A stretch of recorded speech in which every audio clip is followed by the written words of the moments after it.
السلام عليكم. اليوم غادي نوجد واحد العصير اللي تيوجد دغيا دغيا، واهم حاجه انه منعش وصحي.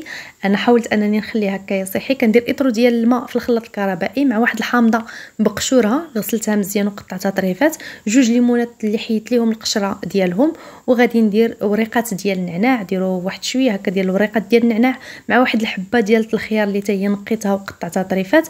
هنا الا بغيتو تحليو بالتمر غادي ديروا واحد 10 ديال التمرات، غير ضروري يكونوا التمرات اللي يكونوا هكا معلكين طايبين مزيان. انا غادي نحلي بالعسل، فلهذا ما درتش التمر. صافي كنصفي الخليط، ضروري كنصفيو هذا الخليط مزيان ونخليوه يستقطر مزيان حتى كنصفيو العصير ديالنا مزيان. وهنايا كما قلت لكم انا غادي نحليه بالعسل. بغيتو ديروا التمر كناخذوا التمر اللي تيكون عندنا معلك وكنطحنوه مع الخليط وكنصفيوه كما درت في الاول.